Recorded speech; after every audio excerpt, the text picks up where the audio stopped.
Welcome to Straight No Chaser. I'm here with my co-hosts Jake and Alex. What's up, guys? How you doing? We're Doing good. well. How are you, bro? Chilling, man. Lately, so I recently just started getting into one of the latest Netflix docu-series, Fear City. Oh my god, it's so good. So basically, Fear City is 1970s to 80s New York, and it documents a case. It documents a case put together by the FBI and Rudy Giuliani as the New York U.S. state prosecutor. So it's about it's really about how like technology and FBI tactics had to change into something that never existed before in order to tackle organized crime. It's about RICO cases and the technology that started to become involved with law enforcement for them to actually put people so powerful as the mafia behind bars. So the show gives like a detailed first-hand account from like several FBI agents and a couple ex-mafia members, and essentially the mafia in the U.S.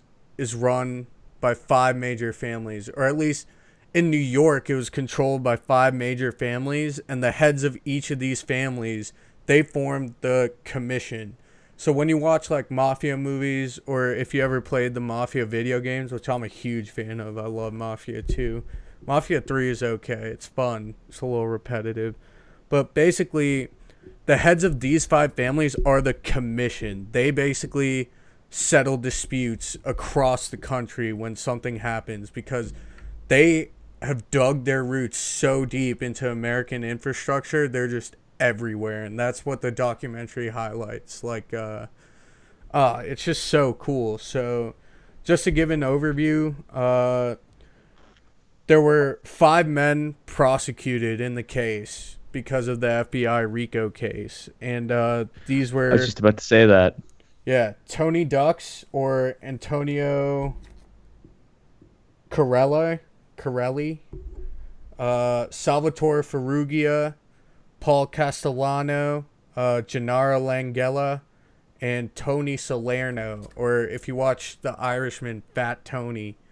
Uh, it just blew my mind the amount of just power and influence these guys had. They like in the 80s, basically like hundreds, or not hundreds, but tons of buildings went up in New York, in Manhattan, and pretty much any, if you wanted to build in Manhattan in the 80s, you had to go through the mafia. Like they controlled labor unions, the Teamsters, they controlled the trucker union. So, and these unions were massive at the time. Like the truckers union was across the entire nation. So basically, if the head of a family said, you guys need to go on strike, that's it. Like the entire nation's infrastructure could just stop like that in terms of trucking and goods transportation.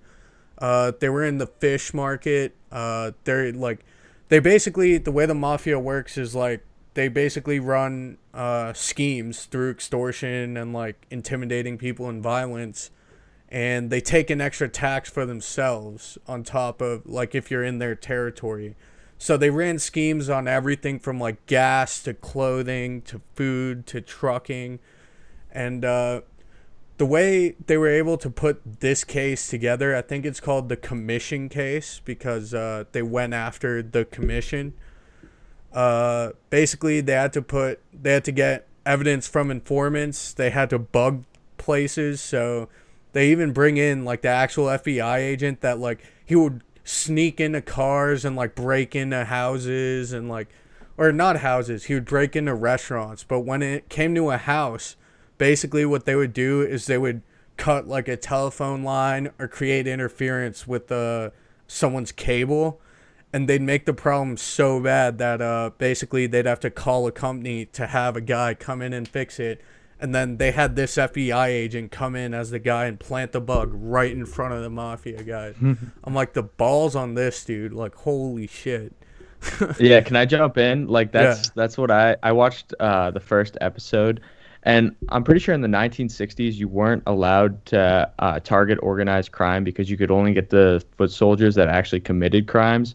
But with the RICO Act, it allowed you to go after corrupt organizations, so people who influence people to actually commit the crimes, which is like the biggest change that the FBI could prosecute these people. I loved the show though. Like the guy you're talking about who would act as a serviceman and go into the houses and either like he'd bug the phone line or he'd bug a television set. Yeah. It was crazy. It was crazy. Meanwhile, he's got like one of the major like thugs behind him like watching over his shoulder while he's doing work and he's like, "Can you help me hold this flashlight? Yeah, I'll be done quicker if you help me." this is in Paul Castellano's house, and Paul Castellano was like the guy. He was like the head honcho, even of the commission. So he was the head of the It's crazy. Gambino family, which was the biggest family out of the five.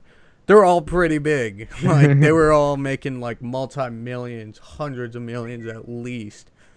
Oh, it was Altogether, they must crazy. have come away with billions.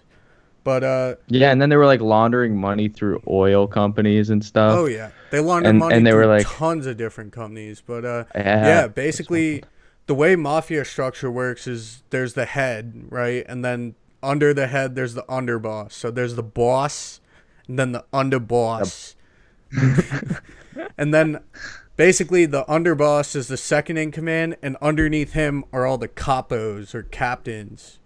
So captains are basically soldiers who ran huge rackets or just through family connections were able to get up there. And then underneath them is where all the foot soldiers were, which are like the hitmen and the guys that beat the shit out of people, stuff like that, the guys that do the dirty work. But what's cool about this documentary is they just give such an in-depth overview of the mafia as a whole that like no other movie or show has really done.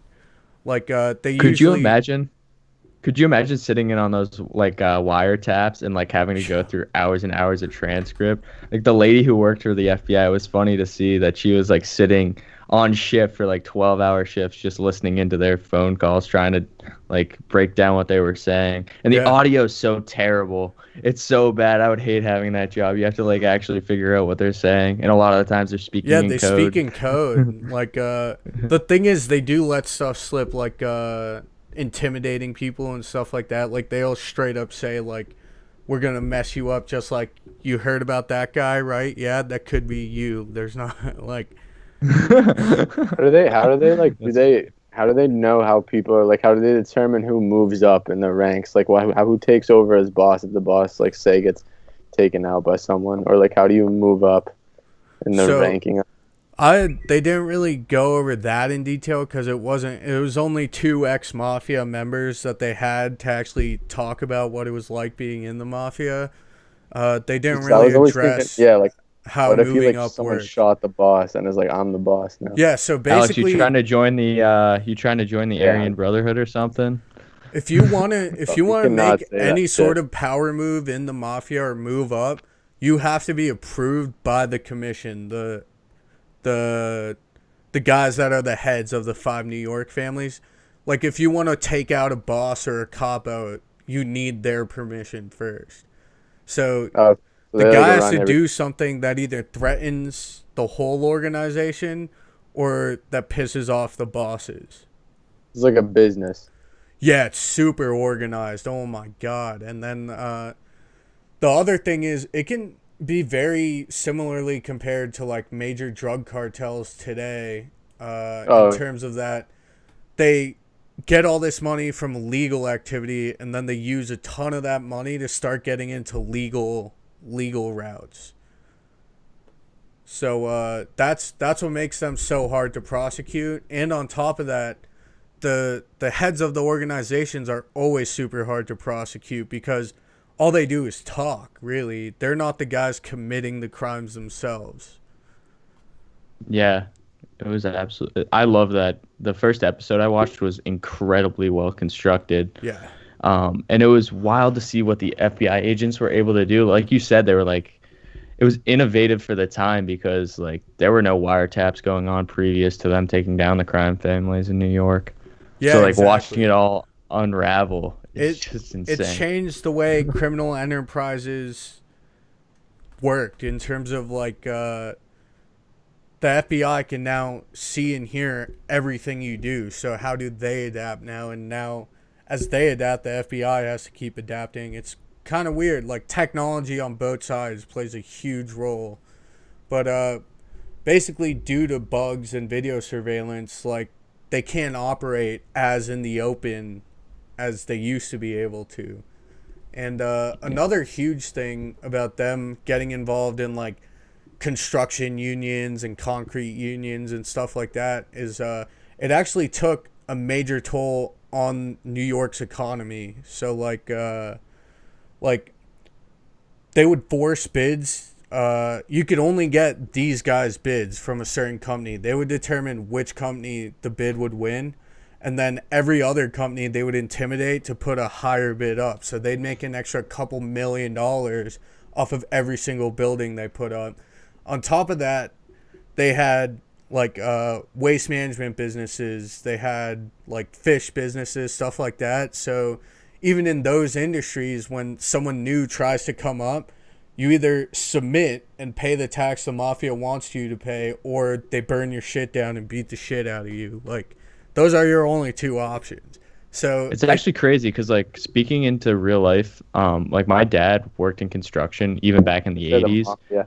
And he was talking, like, he was telling me, like, the Irish mob is very pronounced in Boston, at least. Like, in the Boston area, the Irish mob has, like, a lot of territory. Yeah. But anyway, he was saying that they would get pressured into making higher bids by the Irish mafia.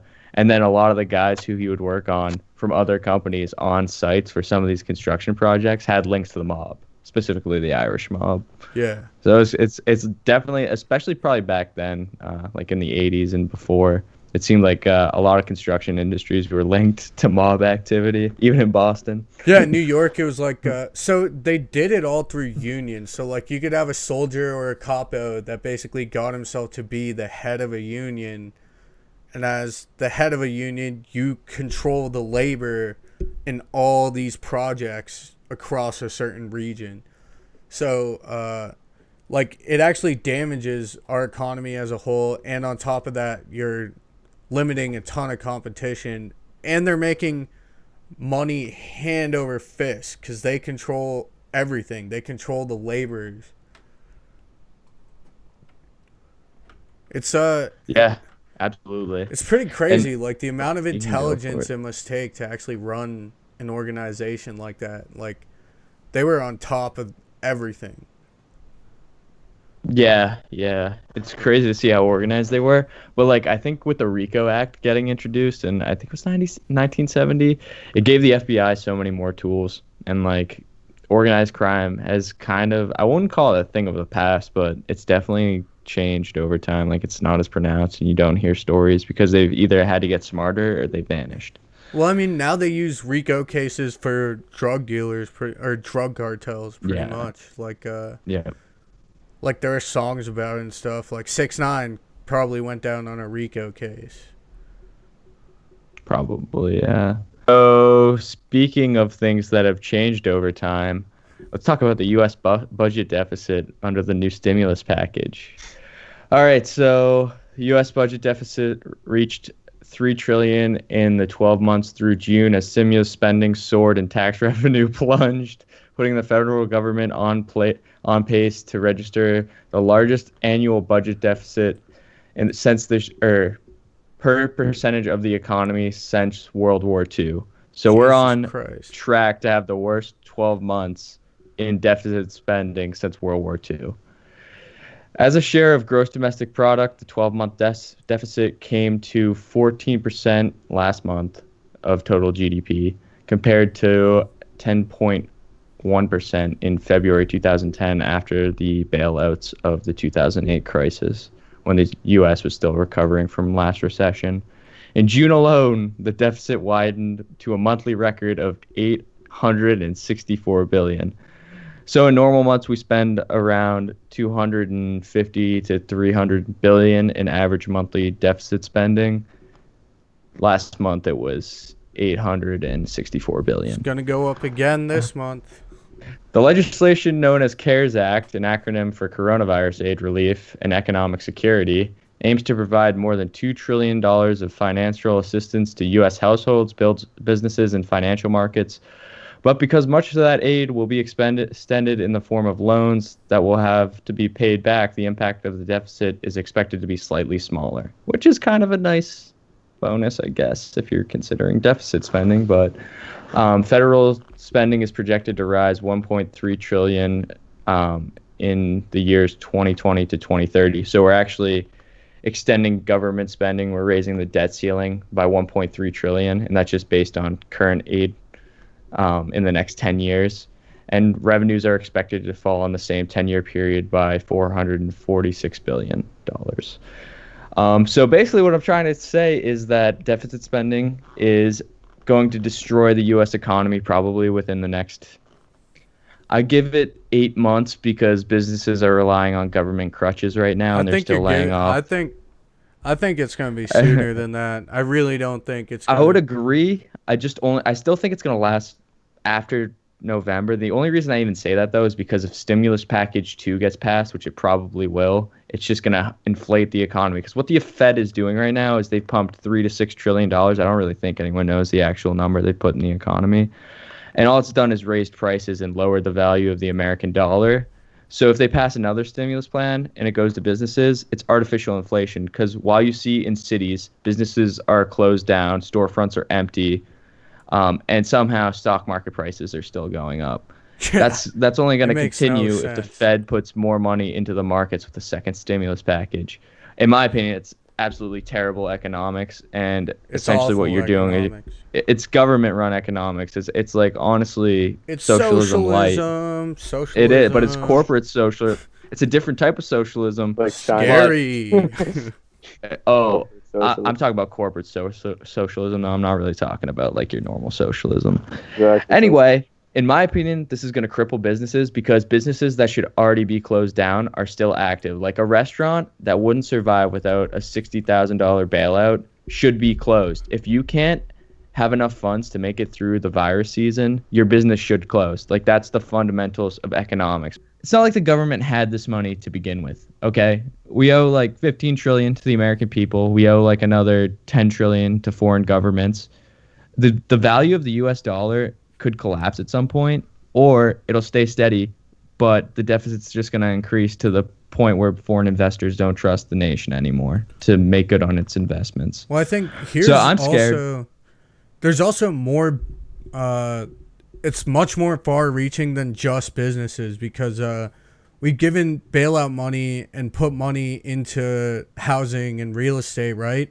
But that money's not actually going to people who need it. So our government officials are straight up lying to our faces. Like Larry Kudlow he's the Economic Council director, and in May he had a news clip, or he gave a statement on national television saying rent and evictions cannot happen during this period. He was saying we're gonna cancel rent and no one can be evicted, but that's not actually the case. So landlords have the option. So courts can't officially hold hearings and have cases for now about evictions, but landlords can still file for evictions.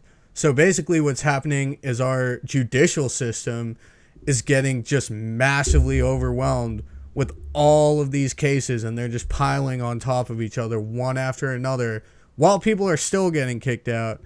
And it's just going to cause huge housing issues within the next couple months. Like, this has been happening for the past couple months. So the problem's only getting worse and worse and worse. So businesses might be safe, but housing is going down, and it's going down fast. I also don't think, if we can get back to the stimulus for a moment, I don't think that it was targeted properly. Because if what you would have done is put in more housing protections, but I don't think the airline should have gotten a specific like $150 bailout. I don't think airlines should have gotten anything. Honestly. No, and the other thing is, like, so much money already. They should have the cash to stay alive right now. To me, the fundamentals of economics don't warrant a bailout. If your business can't stay afloat, it should fail. Like, it's not the government's job to keep a business afloat, even in times of crisis, in my opinion. All it does is inflate the deficit, which is already a number that can't be Well, paid what the back. government is doing is they're putting most of the money into bailing out big businesses which need it the least. Where The least. The No, I economic agree least. with that. generation really comes in is with small businesses and competition all over, because that generates money and spending on a local level. That's what At least allows it people. incentivizes innovation too, because like the fat hogs of industry aren't focused on actually innovating because they already have Yeah. their structures So that bailout work. money should go to small businesses, I think, at least more so than it is, because it's not going to the right places. It's just not. So, but even though it should be targeted to innovation sectors, because I don't think restaurants should be getting bailed out either. Like, And I don't think it makes any sense to bail out a restaurant, in my opinion. if you guys or any listeners right now want to learn more about like what's going on with evictions and housing, John Oliver did a great piece on it about 2 weeks ago. It's on YouTube as well. But yeah, it's pretty insane. Like, this is a time when we should be looking out for each other. Like, landlords are feeling this crisis just like tenants are, and it's totally up to them whether they want to be rude and kick people out and file in court and wait a couple months until it can actually come through. Or I know there are some landlords that are like, they're willing to work with tenants and forgive certain things for now because they understand these are pressing times for all of us. Yep. And on a side note too, I just want to mention, like, I think this is an authoritarian versus libertarian issue when you get to the root of it, because I think that the big government programs, like, the problem with Washington now is that there's so many people that are just there to push an agenda for government spending in whatever industry they represent. Yeah, So like it's an oil totally, lobby will try and secure a bailout for the oil industry. And, Our government is failing in. or, Wait, Jake, you. Yeah, dude, he's frozen. I know he's back. Yeah, it happened I'm again. back. Okay. Interesting. Sweet. All right. Anyway, well, bankers are getting bailed out. Like every major section of the economy is pretty much getting bailed out based on representation in Congress. What happened to actually like making your business successful on its own? So I think what needs to happen is a unification of both libertarian quadrants of the political spectrum. Like, I know we probably consider ourselves more libertarians, where we agree on social policy with liberals, but then economic policy, we're libertarian, more of a market approach. Yeah, I mean, that's And like I think many that things even economic libertarians who are like rooted in conservative social ideologies, I think part of the problem is that you have two authoritarian sections of government that hate each other, and then these stimulus packages are just a byproduct of like them not being able to like really work with each other. So they're vastly untargeted to anything that would be useful to actually helping the American public. And our government isn't just failing fiscally. So, like, it's simple economics. What all that determines the value of currency is how much of that currency is out in the world. So the less US dollars that are printed, the more its value is. Simple economics. Our government does not use money efficiently. They spend money in every which way they possibly fucking can. We lose tax dollars in so many places. Like, Agreed. and then on top of having a government that doesn't spend money efficiently, which should be its main role, we have politicians getting up on national television and just lying straight to our faces. Like, Mike Pence got on TV like a month ago, and he said, "Oh, we did a good job of boosting up our nation's national health infrastructure in order to flatten the curve." Genius. The curve is going up, and like it got much worse. Like right as he said that, like. It's just a straight up lie. He just lied to the American public. Like, our vice president just got on TV and straight up told a lie. Just like our economic council director, he straight up got on TV and said, "You'll be safe with housing and loans will be forgiven." Straight up lie. They're lying to our faces. Agreed. And the other thing I'm trying to say though is, to me, it's libertarians versus authoritarians too, because I think what needs to happen is Like, you need to cut the size of the federal government. You can't lie either. That's fucking bullshit. All I hear from like pro-government sides, which are both conservatives and liberals, are spend in the sections of the government they want to, but Yeah. deficit always increases. It's like a constant that happens under both It's regimes. No, insane. it's true. And they don't have regard for the national debt. How we're like trillions of dollars in national Besides debt. I would Clinton and cut Gore, so many. Clinton no and Gore plan. put us in Yeah, a surplus. Only two guys to Agreed. do it in like the last Bipartisan. 30 years. And our national debt's been increasing ever since Clinton was out of office. Oh, Ever since dude, Bush. why? Ever since Bush. Dude, it Because drives me nuts. we needed to find WMDs, bro. We needed Also, to didn't all the fund exist. unnecessary government need to fund programs, two too. wars and It's cut ironic taxes. because a lot of Republicans, a lot of right-wing people will say they want small government, but then they create all these programs. Then it's that the expand Republicans who turn around and create like 5 different security agencies, different like programs. the And just like- NSA, ATF, DEA, like all of that is Republican Yeah. shit. That's Sen- kind of some why libertarians I like might- to use the political spectrum, because you really find what people are thinking based on where they fall on that map. Yeah. Because Yeah. government only has like really a few core competencies. Like, so many departments could be cut and you'd probably not even feel it in your life, or consolidated, like we were talking about. You Yeah. could cut so much wasted spending. Like, if you ever walk down DC, like, I know we've all been to DC probably. If you walk around in DC, there's so many bureaucrats everywhere Yeah. you look, Yeah. in departments that fucking do nothing. That do nothing. Like, why is the do FCC nothing. still a thing? Like, have they been on Reddit? Reddit doesn't have a rating. Why do they Yeah. still exist? Like, to me, the EPA and Department of Energy could both be consolidated into one. That does like legislation for the environment while also making energy Same thing with policy. It doesn't TSA make and sense. Homeland. Yeah. Like, Yeah. I both think aren't very dude, useful. we have more. Homeland, we have forever. DEA, we have ATF, we have FBI, CIA, NSA. We do not Yeah. need all of these. Like, Dude, that's just NSA, extra. FBI, and FBI. CIA can do all of these things. Yeah, I I think agree. the ATF should just go under the FBI's umbrella. They should. Honestly. Yeah. And the DEA should be split between CIA and FBI. Like, those two and the NSA, I think, are all America needs. Military is different. Here's same the with thing National about Guard. military. We can cut military spending and still keep the size of our military. A lot of military spending goes to private contractors. It doesn't actually go into actual because- service members and recruiting. Plus, our military is Agreed. already massive, and at the way the state it's at right now, we don't need to. We have no necessity to expand it any more On than it is top of right that, now. we manufacture No, stuff it that comes decreases. right off the line and goes into a junkyard. Like, we're spending more money and giving it to private citizens for the military than we are to actual military members.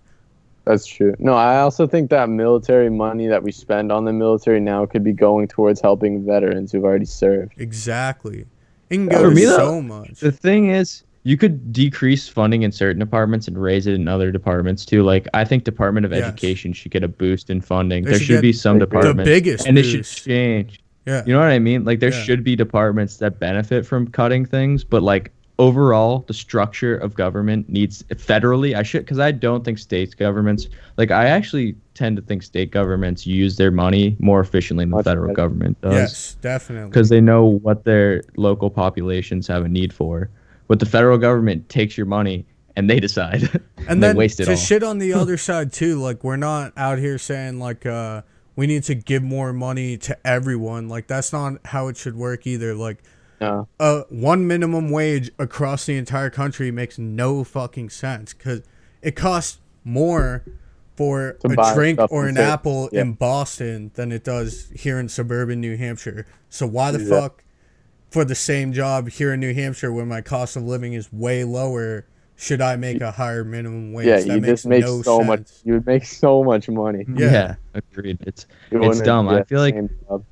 but that's kind of what scares me about the authoritarians is they act like they really have a grip on economics, and in reality, we need more libertarian leaders in government on both sides of the spectrum. I feel like that's the biggest problem we have. I think our media combined with our politicians are just compounding these issues by making them they're making everyone think like it's one side versus the other, where in reality they're failing at their jobs and no one's pointing that out. And both Alex, sides failed a lot. Alex, what do you think about I should say the stimulus and also about libertarians versus authoritarians? I was interested to get your take on it. Well, I was actually just gonna say, I think, no, Abby has a point with that. Like the way it's often portrayed in the media is that it's always like one side versus the other, like us versus them, like based on which side you fall. It kind of seems to like divide Americans into like us versus them mentality. When I don't think that's not where we should be going right now, because that kind of stuff gets like psychos elected in the White House. Yeah. And like, yeah, I think also like both sides have had a lot of faults. Like both the Republicans, Both authoritarian sides. The two-party system just isn't working anymore. It's like failed. It's it's completely not working failed. because they both are big government, and Yeah. the most working Americans just don't want that. That's why you can see on the federal level. I would argue that on the federal level, Republicans have done the worst job with like kind of ruining the economy. But I would say like a lot of Democratic-led cities have struggled a lot under Democratic leadership. And I'm not saying they do better under Republican leadership, but like you can see that still not all a lot of the policies Democrats have put in their cities and their states have not led to any economic growth. There are examples of cities and towns and states doing well from both sides, like Rudy Giuliani in New York, and then here in Boston, Mitt Romney. Like he wasn't bad. And then the issue is like when it gets to a federal level, these guys are just spewing about shit they don't even understand, and people are still voting for them for some reason. Because they don't, it's like too blind now. People just like vote for their party. That's why I think it's stupid. It shouldn't, like most Americans fall around the center if you're doing the political like quadrant. I think most Americans fall below the center, like below it. Yeah, actually, I think you might be right. Yeah, actually, they fall just below the center. And libertarian thinking is like as American as it gets. It's about the individual. It's about leave me to mine. Yeah, and it's about social liberties as well as economic liberties at its core value. The government should not be involved in any sort of social laws. Like people should be able to do whatever the fuck they want as long as it's not harming others. In my opinion, I the agree. only social laws the government should actually be enacting are ones that give you more liberty to do what you want, essentially. So if you want to have a gay wedding, the government should actually protect your rights. And if they're going to pass a bill, it should be in favor of protecting your rights. It should be like a progressive form of it. Anti-discrimination laws as well. So If you you can't wanna- be like fired by a private company because of your like sexual orientation or something. Because at the end of the day, how does someone else getting married infringe on your liberties to do what you want? It doesn't. It doesn't at all. No. People just get personally and the offended. idea that not letting them do it is an act of liberty. It's so flawed. It's actually an act of authoritarianism. It's actually an act of mixing church and state, which Americans which is a fundamental value should that not believe in. The secular country. Yeah. Some people clearly don't get that. Yeah. No, so you see authoritarianism on both sides. It's just in different ways. Like, to me, it's bad both sides because I think a lot of the Republicans ones are pro-war and then like non-separation of church and state. They call it Democratic side, family values. Right now, on the Democratic side, is what you're seeing is like kind of fights against free speech, in my opinion, which is like anti-First Amendment. So you're seeing it on both sides. Exactly. But those are both authoritarian sectors, which I think the libertarians need to unite, because even though we might not agree on social policy, we agree on economic policy. Yeah, and they don't hate we don't hate each other like this authoritarians do. Yeah, comparatively, libertarians don't hate each other, like, because authoritarians hate each other. Like they don't like the way other factions run the government, but libertarians are pretty much united around economic policy. So it's mostly on social. I would say mostly on social too. Most like you're not a libertarian if you're like the Tea Party who claim to be pro small government but then are still like really and then religious, turn around and create some of the biggest funded projects the government that's what I'm has saying. today. They're not libertarians. Most libertarians, even if they are like religious and disagree with certain like have their family values, whatever, they still, most libertarians don't want it to be Like they don't care Here's the about thing about outside their own community here's or the their thing own I about just town. think family they values. make better economic policy partners, though, is what I'm trying to say. I Is like agree. I if you're agree trying to so. have, if you're at least trying to have a partner where you can have negotiations take place, I think libertarians do it much better than active authoritarians have been doing Yeah. it for the last 20 years.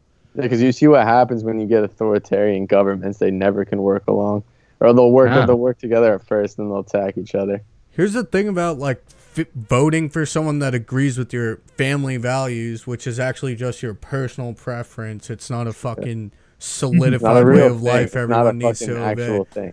Yeah, they're not an actual thing. Every family is different because every person is different. Bro, it takes it from the like nuclear family, like But 2 kids, 2 parents, a yeah, man and woman. and then We're all the same person. the other Alright, thing let's is go. like these people will elect someone that's preaching like how much he's against gay marriage, and then like 5 years later they'll find out this guy actually was gay. Like Yeah, that's it happened. makes no sense. They just spew my out thing shit is- to get into my thing office, is, and once they're even there, even they if you're line their super- pockets. Agree. Even if you're super religious, and you think homosexuals shouldn't have the right to marry by law, guess what? If you read anything about America, you'd know about separation of church and state, and you'd Yeah. know that that has zero place in government or federal policy. And then the So same you can people fuck right will off. turn around and be like, "It's a free country." I can say I hate Yeah, black exactly. people because Like, it's a I'm- free yeah. country. It'll be like it's a free Like- country. You're violating my religion. I was like, no one's stopping you from practicing your religion. Practice your until you religion, deny but a let gay other couple of people getting marry. gay. Yeah, Yeah, see, that's our libertarian view sets though kicking in. Yeah. It's like people should be able to do what the fuck Because they we want. also don't want government coming in and telling us what we can own in our household. That's the other side. Yeah, if this country is free Yeah. for me, it's free for all my fellow countrymen as well. It can't be But- your personal preference. and, Yeah. No one's above And for anybody me- in this society. Exactly. In theory. At That's least. kind of like, at least on the economic side of things, that's like why I comes down to the government bailing out businesses. Is like those businesses, if you actually care about maintaining a libertarian viewpoint, they shouldn't be getting bailed out by government because market laws are getting defied right now, and that can only last for so long until it collapses. Another thing In my that's opinion. crazy about big business in America is like a lot of other countries around the world have big business, and CEOs don't run their companies the way American CEOs do. Like Yeah. in America, CEOs, even if you're running a company that has done poorly over the past year, you can still get a bonus of millions of dollars. First of all, as a CEO, your job is to take care of the company first and foremost. And the workers. So your pay should reflect that. Second of all, like, when is enough? Like, you make 10, 20 million dollars every year. Why do you need hundreds? You can turn $10 million into hundreds yourself by investing in actual projects or stocks. By Well, investing the in thing is, a lot of coming businesses. big business CEOs get around that though because they take zero essentially in their salaries, and then what they do is they just buy company stock or they own a certain percentage of stock. So all they get is a capital gains tax, which is it. So you get a lower than income tax because you're just paying on your capital gains. So there's no incentive to even get a salary as a CEO, but you're still earning so much more than your actual workers because of the way the system's laid out, Like, which is so dumb. the thing is, like, I'm all good with you earn what you've earned, but our capitalist businesses are not operating that way. Like, Yeah. there are people running failing companies still making multi-millions. Plus, like- if you believe in And right now it's even worse because of the fact that the government's giving them a crutch to stand on. We should It's start like keeping a businesses tally who of don't how need- many. We should start businesses who keeping don't a need that tally. bailout money. Oh my bad. Are actually getting bailout money. Like my dad was telling me about a bunch of companies he knew about that are getting bailout money when their revenues are fine. They haven't even been in the red. They've Makes been no in the black sense. the whole time. Yeah. They're keeping their cash flow awake, I guess. Yeah, and they're laying off parts of their workforce. I want they're to start getting a a government crusade bailout while against. cutting people out. I want to start a crusade against GM. GM How many times has GM failed and been bailed out? GM, oh my God, get your shit together. They've been bailed out at least 3 times in like the last 20 years.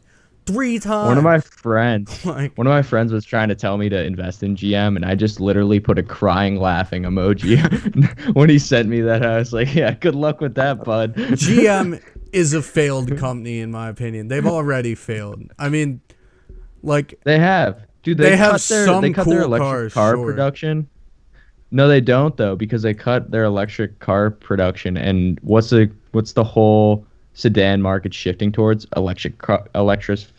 Electrification of cars. Wait, not so only you're that. literally cutting off the biggest segment in new cars. You're literally like, you don't have a future in it, or you're years behind if you even start now.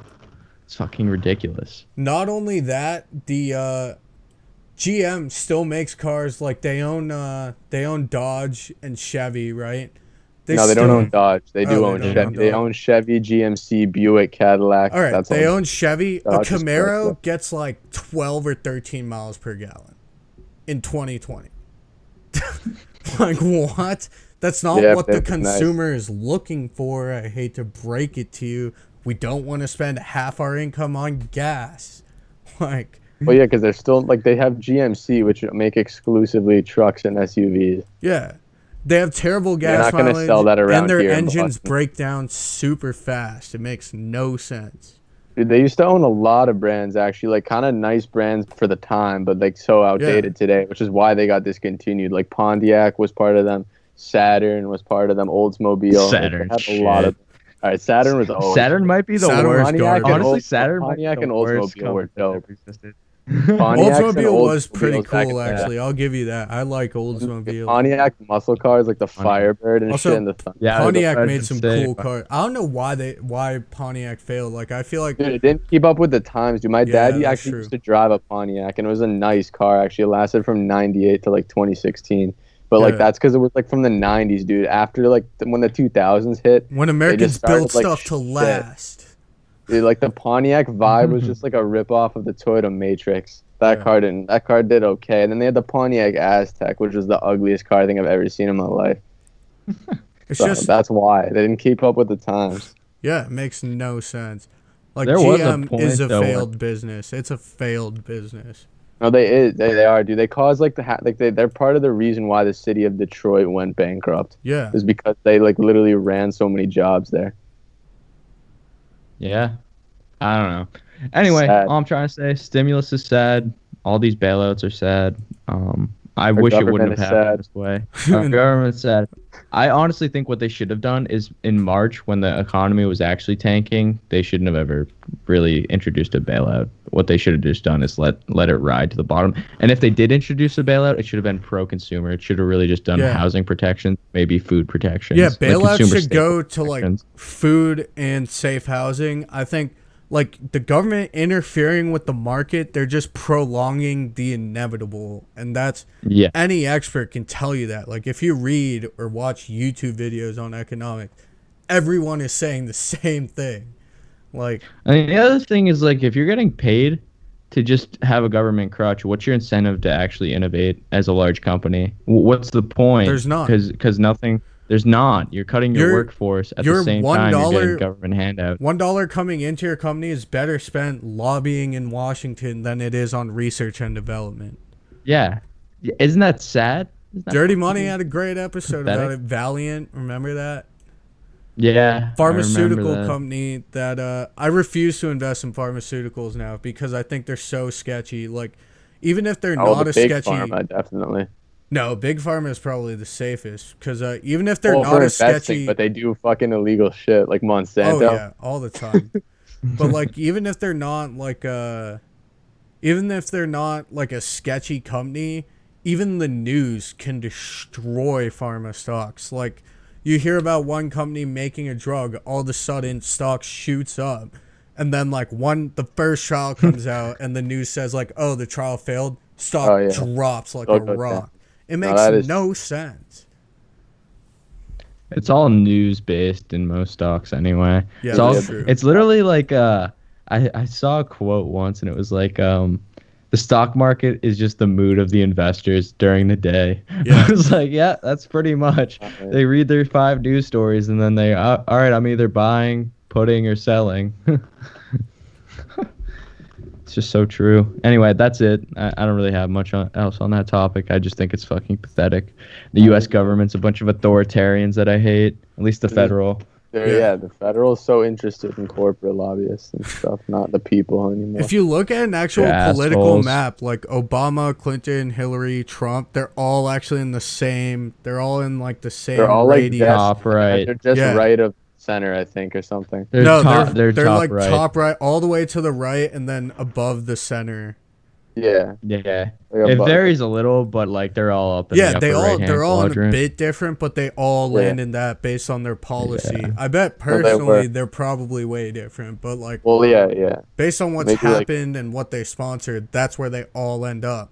Because Yeah, they 'cause they all don't- want to they don't- increase the size and power of the government, even though they Yeah. say different things. They don't want to change much. That's why Bernie was considered radical when he was like to the bottom left, Yeah. like the libertarian left. I don't know why It America surprised me won't that vote he for was to the change. libertarian left. To me, Well, it's 'cause kind he of was surprised near that the Bernie- line.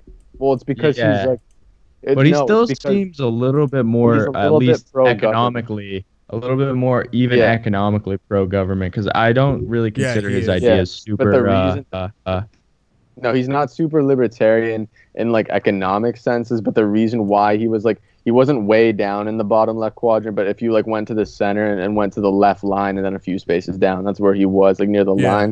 He Because was like a close to lot the of line. he's super pro like small business and small working class. That's why he's like small business is like a very bottom left and bottom right.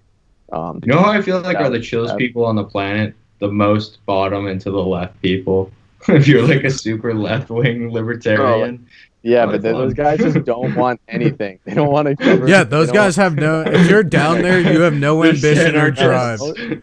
the most chill people are definitely people along that bottom line, like from the center anywhere down near the line. Those are Is the people. most Those are the people. people looking for handouts. So Yeah, dude. No, like the straight. If you go to still the think- middle, the straight line down, that's the most chill people. okay.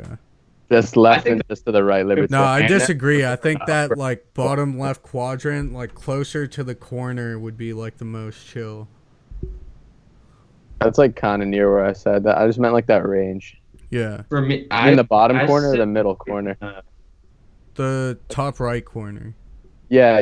That's like that range is That's fine. As pretty long much as you where don't I get sit. too far off. Yeah.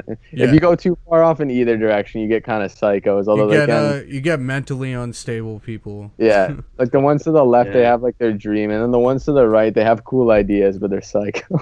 Yeah. That's basically it. I'm the libertarian quadrant of the right and the authoritarian quadrant on the right. I'm like, all right, keep away.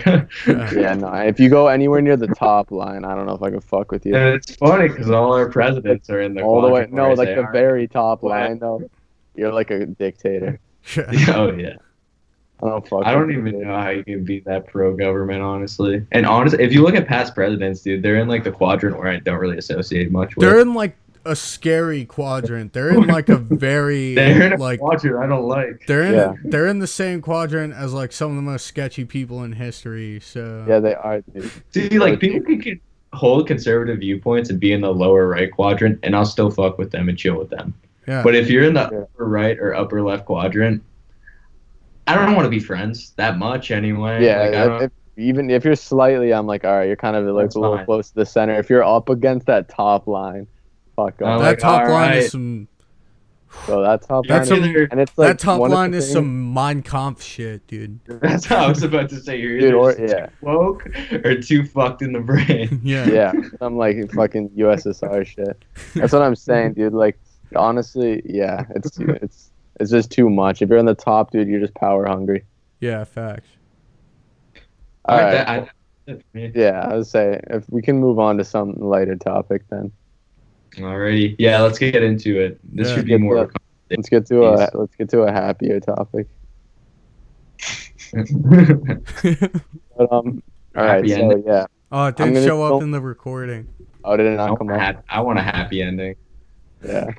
Jake needs his happy ending or this podcast won't fly. Yeah, so yeah, for a happier subject, or just more a kind of interesting subject that's kind of open to anybody watching this, like anyone will find this interesting, I'm assuming, is so I'm going to be going to Cape next week, and I love going to the Cape. It's probably one of my favorite places in the whole country to visit, and I've been around the country, and it's just like a place I can always like relax and rewind. I know a lot of people who live in Mass and New England relate to this, and since I've been there many times, I thought I could give some people, like some of our viewers or just anyone who's interested, like kind of my own personal experience. I know you guys could share some of your experience of your top sites. So I made a list of like my top 5 towns I think that tourists who, when you can finally come into Mass again after all this quarantine shit's over, can visit in the Cape, because I'd say it's easily one of our best sites we have here in Mass. Like Yeah. everyone knows, like the Cape is like its own culture, its own vibe. So I gave my top 5 favorite towns that I'll talk a little bit about why I like them the most, and then I'll give my top 5 favorite kind of hidden sites that people don't, and then you guys can talk, like, share about your opinion on them. So for like the top 5 towns that I thought were the best for anyone to visit to really feel the whole kind of vibe the Cape gives off, and just where you can get like the best scenery and the best beaches. So for number 5, I said Dennis. So I've stayed in Dennis many times. I've stayed in East Dennis and Dennisport. My friend has a house in East Dennis, and Dennis is like, it's like kind of like a mid-sized town in the middle of the Cape, and it really offers like a lot of good options for food, like Chapin's Fish and Chips and Beach Bar. It's one of my favorite places on the whole Cape to visit. It's got great food and like a really nice kind of outdoor seating atmosphere and good cheap drinks too. And so I always like visiting there. It's got good ice cream places. Krista K's is a great place. Just shout out some places. And it's got great beaches too. Corporation Beach is one of the nicest beaches for the bay side, I'd say, of the Cape. And I'm actually interested you say that, because Yeah. I went to Corporation Beach and I Oh, you loved went it there? there. Yeah, I was actually Super there. It nice. was so You get like nice. that. Yeah, it's like a really kind of big flat beach, and the tide goes out super far and Yeah, it's comes in. almost like kind of a cove with the coastline. Yeah, it's definitely like that's one of the beaches where you can really just Like chill both and sides of swim. it. Yeah. Yep. You can definitely see a lot. And if you go to the other half, Mayflower Beach is actually, it's the other half of that beach. And then there's one called Cold Storage. That's actually kind of a hidden one, because you can only go there if you're a Dennistown resident. You can only park there. You can still walk there if you're not. So it's like somewhere you'd have to walk to if you don't have a house there. But that one's really cool. There's like a jetty right by the harbor, and you can see like the boats come in, and the tide there is really cool. And then I'd say my 4th place is Yarmouth. So Yarmouth is probably where I stay the most, because we have some friends down there who own a house. We'll rent it. Yarmouth. And dude, and one of my favorite, like just for like quick trips, some of the hotels in Yarmouth offer great deals. Like Tidewater Inn's one of my favorite.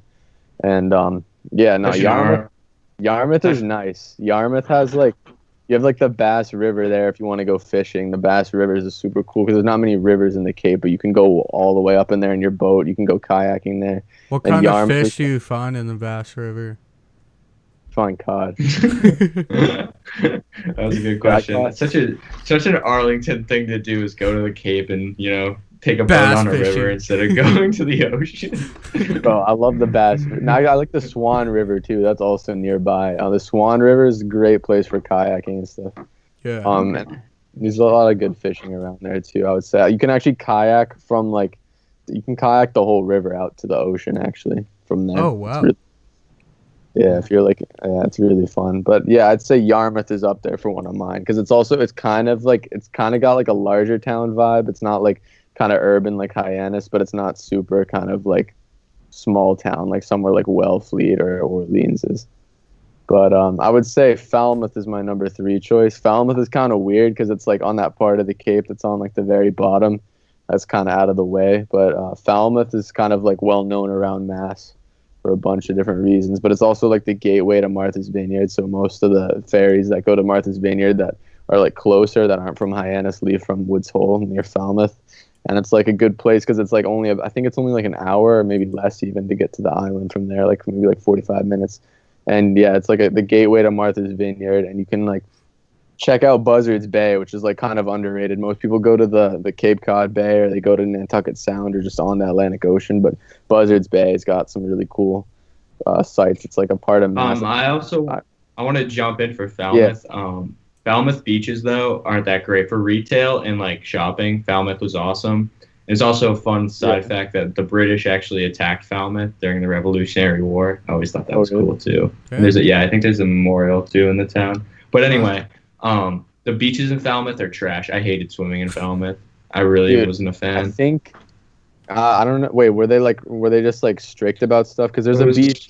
Falmouth Heights was not that great. We went to that one, and then we went a little bit far. There's like Surfers. There's Surfers Beach, I think, or it's Surfers Cove maybe, and that one's also trash. I didn't enjoy it. We're gonna shit on a beach. We're just gonna go shit on a beach. Craigville Beach in Barnstable, or I think it's Centerville, which is part of Barnstable. I think. Fucking shit. Fuck Craigville Beach and all you fuckers who work If any there. beach They don't deserves... They don't let you have shit. They don't let you like I tried to just bring in like a boogie board just to ride the waves, and they were just like no. And I had like they literally like they wouldn't bring shit. I tried to bring in my soccer ball just to play some soccer, and they were like, nah, you can't have that here. Like no devices. Oh. I was like, what? I was like, this is authoritarian. the fun police. It was the fun police. So I can't bring my floaties either, huh? You go into a rant about when Adam Smith wrote The Wealth of Nations. Literally, Craigville can fuck off. Plus, I know mad kids who've gotten like in trouble there for having drinks. So they're just a bunch of butthurt motherfuckers that have nothing better. Craigville can fuck off. And so yeah, number 2, I would say Chatham. I don't know if you guys have been to Chatham. Oh wait. Speaking of shitting on a beach, it's not in Cape Cod, but deserves to be shit on just cause. Hampton Beach. Fucking I knew you were gonna say that. Worst goddamn beach in this country. It's Dude, like a tourist trap. you know people like take off their like shoes to walk on sand. At Hampton, you don't, because the sand is like coarse. It's like walking on rocks.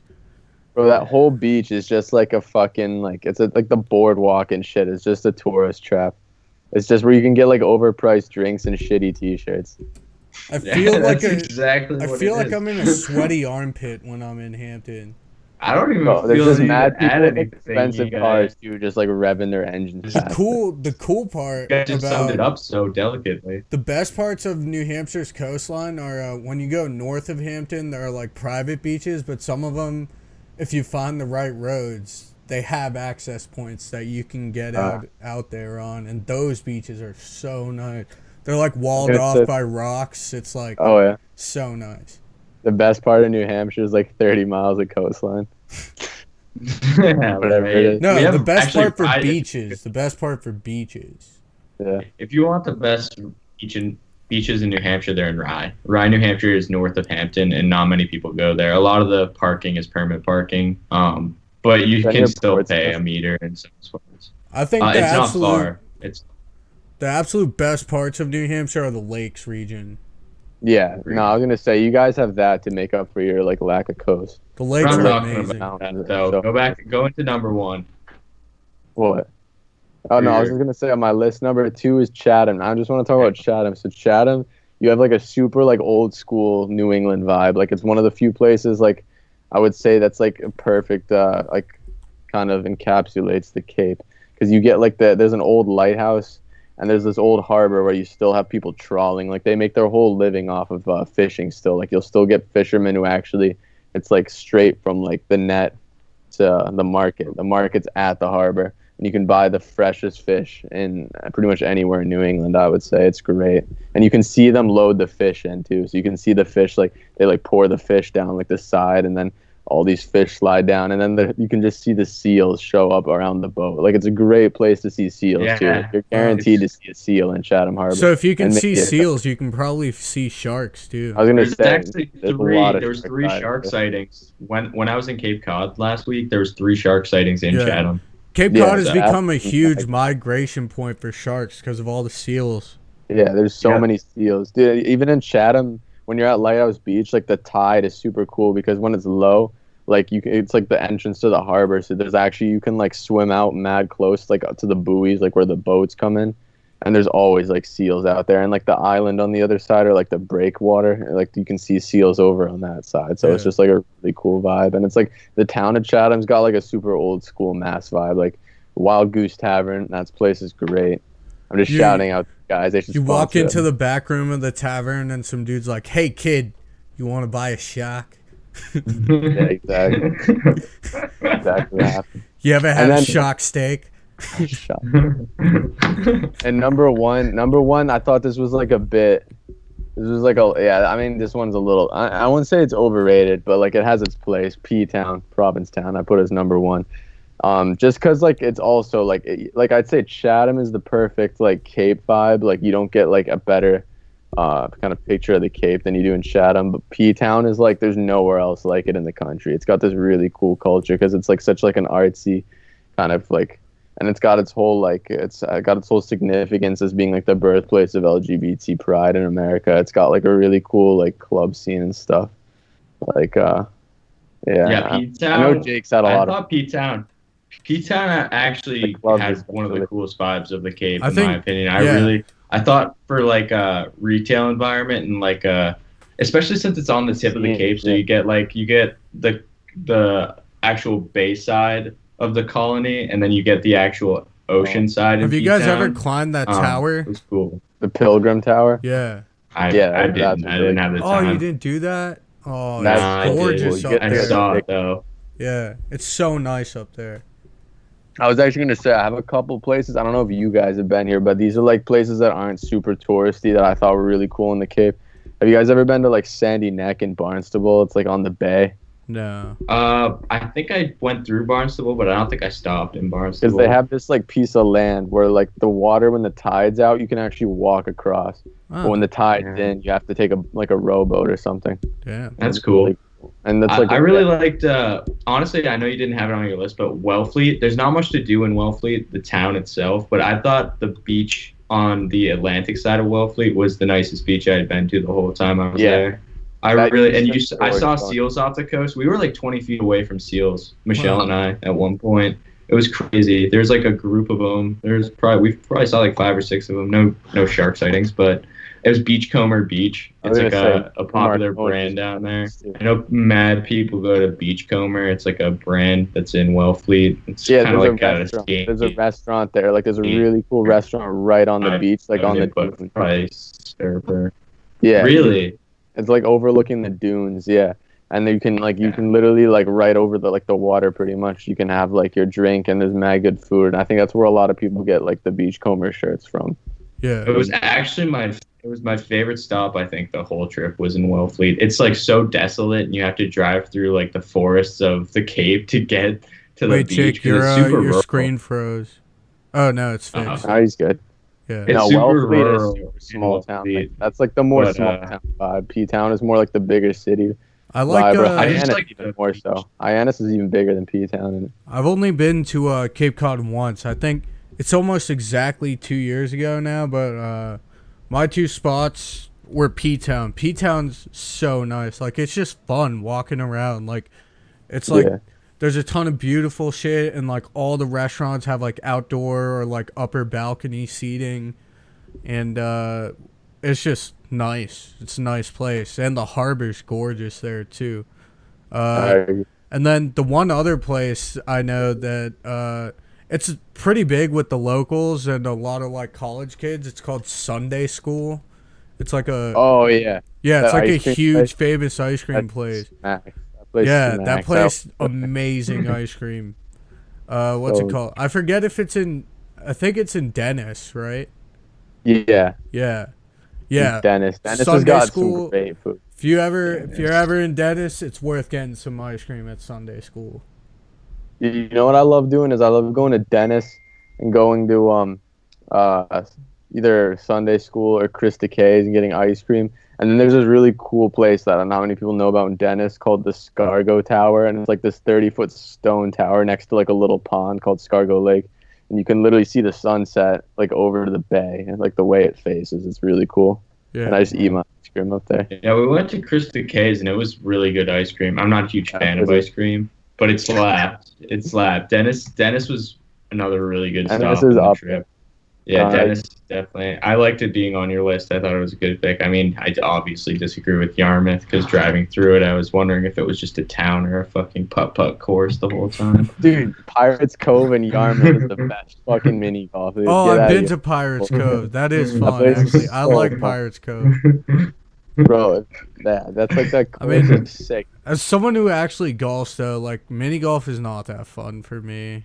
Well, it's just like It's like shits and something you giggles, do dude. with like like when you're fucked up with family friends or like little on a kids or date. something. Girl on a date there. I'd rather be Just yeah, exactly. I'd rather be fucked up and actually golf still. Like I'd rather But yeah, I'd I rather might be not fucked do up well, but it'd swimming. just be more fun. Like I'd rather be. mini golf is on a just for beach. shits and giggles. It's just fun. yeah. I thought, But yeah, I it's don't- like I also put for my last places. I put I said Lighthouse Beach in Chatham already, and then I said Rock Harbor in not New Orleans, in Orleans on the Cape, the old Orleans. Rock hard. And Rock Harbor is nice, and Skakit and Nauset Beach are super nice because Nauset is over on the seaside, like it's kind of south of Marconi and Beachcomber Beach, Almost but you get got, like big ass waves. I came that's super what- close to nailing an internship at like a motor inn in Nauset Beach. I didn't Really? get Yeah, it though. Nauset Yeah. I know where that is actually. Yeah. That beach is so nice. Like the waves are Yeah. always huge. The water's always fucking cold, but it's such a nice That's beach. the thing Yeah. about the Atlantic side waves is they're massive. The current Yeah. is so much stronger on the So strong. Atlantic You're side like than right it is on the in Mexico. ocean. Yeah, You're on the bay or on the south side. It's a lot more in the bay. It's a lot more calm. Like the waters It is. really don't. I was And gonna say even Rock yeah, Harbor- south side by Falmouth, waves aren't really that big either. Yeah, it's down only on that the Atlantic south, side. Nantucket Sound. Yeah. Yeah. No, it is. They don't realize there's like 4 different coasts on the Cape. There's literally like so many different. Like Skakit Beach in Orleans is right like across the town from Nauset Beach, and if you buy a pass to Nauset, you can go to Skakit, I really and like you can see like the nicest sunsets because it's like one of the only places in Mass where that you can actually see the sunset over the water because it faces west. yeah. You know what's really nice? There's like Yeah. 4 different sides that are covered by ocean, and then you know what Alex feels the need to bring up? Bass River. Bro, Bass River is just fun. I don't know. Like you take a boat out Because to the everyone ocean. goes. What were you gonna say? Why Abby? don't you just bring it there? Dude, I'll fucking Abby. What are you gonna say? I was gonna say there's one place I really want to see in the Cape, Woods Hole Research Center. I really want to see what they do Oh, yeah. there. Woods Isn't it? Hole. Is that a marine biology site, or is it something? Yeah, Or is it like yeah, it's environment- like one of the oldest research facilities in Mass. Like I'm pretty sure it's one of the oldest in the country. I think they do like nature overall. Like it's more. Yeah, than I think they just do more marine research. environmental. Yeah. Yeah. So I'd really like to I've- see that place. Have you ever been to the Mass Audubon Society, like in Long Pasture Beach in the Cape, or just any? There's multiple. No, I haven't. That one's cool. That's like a nature reservation where they have like all these kind of. They basically there's like animals you can't really see in many other places, like terns, and like you can see like loons there, and like all these crazy birds, Yeah. and like horseshoe crabs, which apparently those things live like to be like 90 years old. Like apparently those things actually live so long. You know Horseshoe why crabs, you you know that shit can't they see live them to do? anywhere else? Because they're literally all in captivity because people need to see them. You're like, you can't see them anywhere else because we just keep them in captivity and they don't breed and they die. Dude, they live so they can outlive people. Fucking horseshoe crabs. Really? They can, yeah, they live to be like 90. I'm pretty sure they're like turtles, dude. They live so long. They must taste nice. You know what's the biggest gyp in New England? I guess we could stay on the ocean. We went to the New England Aquarium in Boston. I hate that place. Like It's the, not that that. every time I go not back, bad. I just end up disliking it more. To I be love the honest. Wait, what do Museum you- of Science though. The Museum That's- of Science is so Museum cool. of Science is nice, and they update it. But the aquarium, every time I go back, it's almost Wait, why do you hate so exactly much about the aquarium? It's just old. I feel like it's old, and they haven't really updated it to meet up with like the Yeah, it's times. like I feel all like the there's same so many shit. for the admissions. Like you'd think that they would have actually either bought a new building or renovated it by now and added new exhibits, but they haven't. I love I do still- like that they have that it's Man of fucking War same. jellyfish thing though. That thing is Yeah. massive. I think it's It's Yo, sick. that's I just scares want me. to That drop puts a fucking huge shark in that tank, that live ocean Yeah, tank. I was gonna want say them that to giant drop ocean a tank, big one. I think that thing's cool, but no, I have to agree. Besides that and the penguins and seals, there's not really that That much. man of war jellyfish thing puts like fear in my heart when I see that. I was like, I do not want to be in the water with that. Like Dude, that. those things, yeah, those things are Like, sick. No, I agree.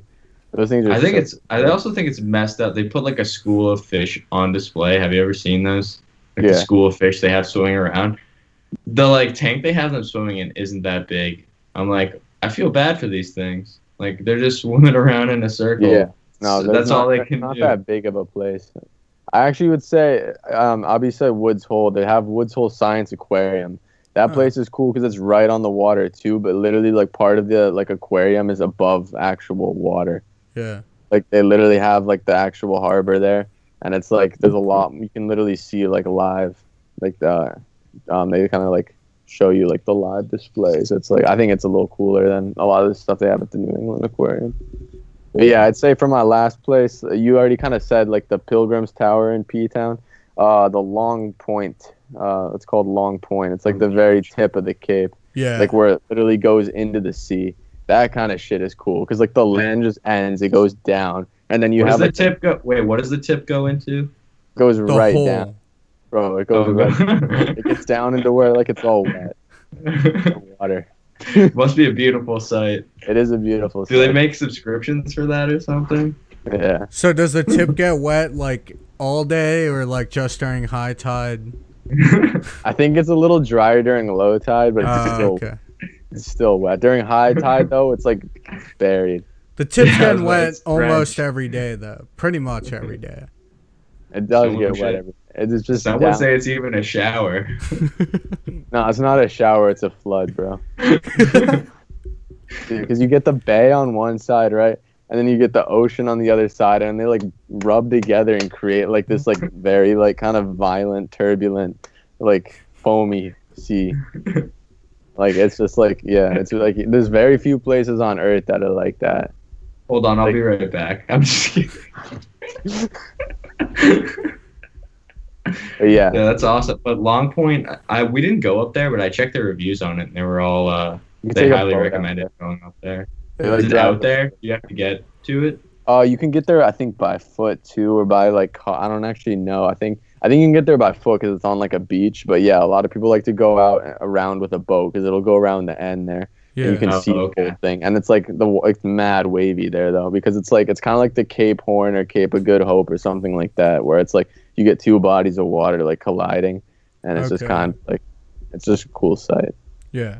But yeah, that's my list on the Cape. Easily, I'd say one of the best places you can go in Mass, just for the beach and for the food, and for like there's a lot of kind of history and cool sites there, and just like a lot of like chill scenic places, like beautiful scenery. Yeah, it's honestly Very unique. Besides Boston, it's the second best part of Mass. Like I really enjoyed it. It feels like a vacation while you're there. The thing is 100%. like It's I go to relax always. It's my Cape favorite part Cod- of the Northeast. Cape Cod is nothing like the rest of New England. Like it's almost like you're in a different world. Like it's just like you feel different.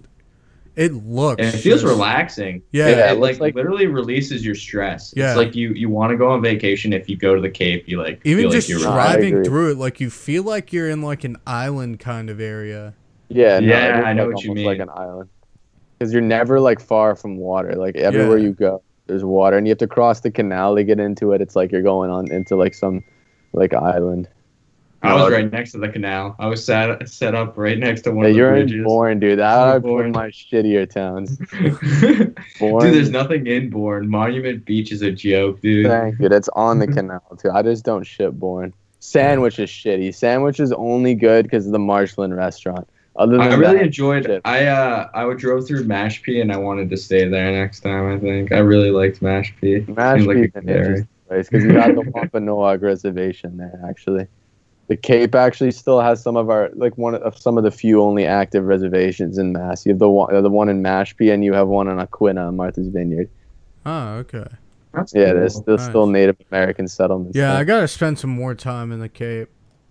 It's really cool. Yeah. We should all Same. I go want to go sometime. back. Yeah. I'd actually be down this summer. I'd be down. I know some people with houses there. We can get up to some mischief. Why was that so hard for you to say? It's just Because I was about to say miscellaneous. Bro, I'd easily do that. We can go fishing, bro. I caught a dogfish there once. They're a little shark. Fucking dope. I thought Dogfish was an IPA. It is, too, but it's named after that. Which came first, the fish or the beer? I would hope the beer. It's the fish, bro. Sorry to... All right. Yeah, Bro, you that have went to right over explain my it. head. Yeah, All right. Anyway, we're going to the stock better picks than of right the in your week. face. Do you want to go first or should I? Yeah, I'll go first. I got this company in the light of you saying you don't trust pharmaceutical stocks. I'm going to recommend a pharmaceutical stock. You grody bastard. So it's Diffusion Pharmaceuticals. I was told to get into this one by one of my friends who's a day trader. He has a target price of $4.50. It doesn't have a dividend on it. It's trading at $1.14 right now. They just got clinical trials. I forget what it was for. Let me see if I can find that. You can go into your pick and I'll go back to that one. All right. So I picked this stock for an episode that wasn't published, right? So I'm going with ExxonMobil. ExxonMobil is one of the top performing companies in the world. I do consider myself someone who cares about the environment, but when it comes to money, I'm going to put it in the right places, and ExxonMobil is one of those places. So they're currently trading at $44, which for one of the biggest companies in the world isn't a bad price for now. And then on top of that, their 52-week high is $75. So I think the stock definitely has promise. If they release another stimulus package, who knows? That might it might be looking like a good time to just stay in because they also pay out a high dividend. They have an $8 dividend. Just the fact alone that they're massive, they have a huge share of the energy market, and they pay out a really high dividend, proves to me that this is a great long-term dividend stock. This isn't something I'm looking for like exponential growth from. It's not like something I'm buying in cheap and getting a shit ton of money from a boom. It's more like it's like a safer place to keep my money. I'm getting guaranteed dividends, reinvesting them, and over time it's only going to build up. And that oil spill they caused in 1989 is just like on the side. What? Yeah, who gives a fuck? That oil spill they caused in Alaska in 89, that's just like on the side. That was way before BP, so no one remembers. So, Yeah. and BP just fucked it up even more. I'm just going to add this in. Diffusion Pharmaceuticals is in phase 3 clinical stage of cellular oxygen deprivation drug right now. So phase 3, they got FDA accelerated approval, so it might be coming to market soon. When it comes but to, yeah, no, I think. What's up? When it comes to stocks that are kind of in that field, I like looking at places that are looking at like nutrients and stuff, like like biological nutrients, and like they do genetic engineering type stuff. I like stocks like that. I don't know, I just don't trust pharma stocks. I know, I get you. It's a small company though, and my friend has like a pullout point of $4.50, and it was at $6 back in like 2015, I think. So. Oh, okay. I don't know. It could get another bump pretty soon, so I figured I'd mention it. Yeah. Anyway, that's it. I mean, ExxonMobil, that's a good pick. I really like that pick. I like ExxonMobil a lot. You're a shitty person. You hate the environment, but it's fine. Hey, they do a lot more than just gas and oil. Yeah, aren't they getting into renewables now? Yeah, I mean, renewables are a false hope. They're into energy Renewables overall. If you want a more fatalistic attitude for energy, it's me, because I don't think renewables short term are going to work out like people think they are, because they only account for 4% of the U.S. energy production. Your real opportunity is in nuclear short term, and then transitioning to renewables in the long term. Well, yeah, the biggest issue, because we still have an energy storage problem with renewables. The biggest Did we have a issue whole with episode on this already? Yeah, I think we Yeah. did, but I'm just saying. Biggest issue with renewables, I said it once, I'll say it again, it can't be stored. It has to be used the second it's harnessed. Yeah. So that's tough as an investor who's investing in an actual property that generates energy to see that as a viable solution. Tough shit, you virtue signaling environmentalists. You're just going to have to deal with the more fatalistic attitude. I mean, I like renewables, but at the same time, I also toured a coal plant, so I just wanted to see how it worked. It's pretty cool. Gas, fuck off. Alrighty. Oh, from someone like relatives of mine, Cole. It's a shitty job. Yeah. What are you talking about, dude? My great It's a staple of the Trump economy, apparently. Oh yeah, the Trump economy. All right. Guy, remember? Did you see that interview with Trump lately? He's like, "Yeah, I don't care about the military." Did you see that one? I'm going to college so I can mine coal. What else would I do with my degree? Yeah, that's what I was thinking too. Fracking. Now there's earthquakes in Oklahoma because of fucking fracking. That never happened. You can totally use a data degree. Fucking fracking, dude. All right. Anyway, lessons of the week. Wants to go first, not me. I don't fucking have it. All right, maybe me. That's the thing. Oh, wait, I got a good one. Yeah. All right, so my lesson of the week this week is not very profound, but it's something to appreciate. Call of Duty can be very stress relieving. And what I mean by that is when you get a group of people and you hop on Search and Destroy, there's nothing more satisfying than in between rounds chirping the people playing against you so bad that they just keep getting angrier and angrier. And if you're winning, it feels great. But even if you're losing, it still feels great. You just say the most mean, depraved things your mind can think of, and it's very stress relieving. I love it. Honestly, 14-year-old scumbag Jake is getting one over right now. And inner me. My favorite is so I did this with my cousin and his group of friends in Connecticut. They had like 5 TVs and they had like 4 Xboxes and my PS4 set up in one room. And then we would everyone would be like, "Are you guys why are you guys echoing so much?" And we'd be like, "'Cause we're in the same room, you fucking idiot."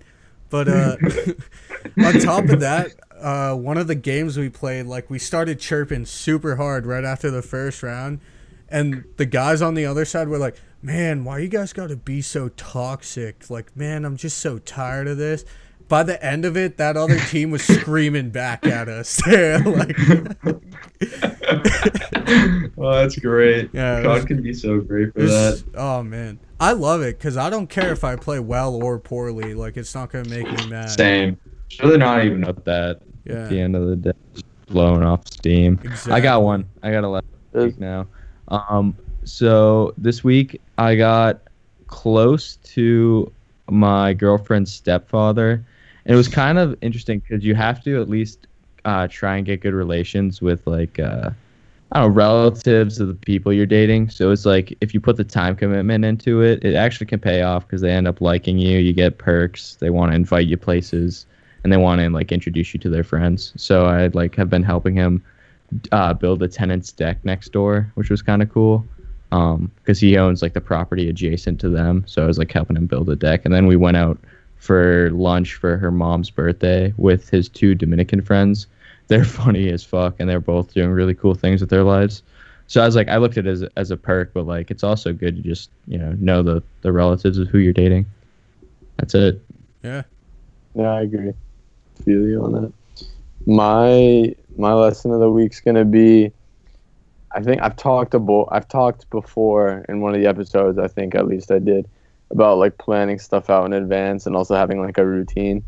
But another thing I want to kind of add on to that idea is even if you have a routine and you're doing a lot, you're trying to get a lot done. I think I've also talked about time management. So now I'm going to talk about you got to give yourself a break every now and then, because if you overwork yourself, it's just you're going to feel like shit. And if you try, that's the problem people are having with the government bailing us all out, working too much.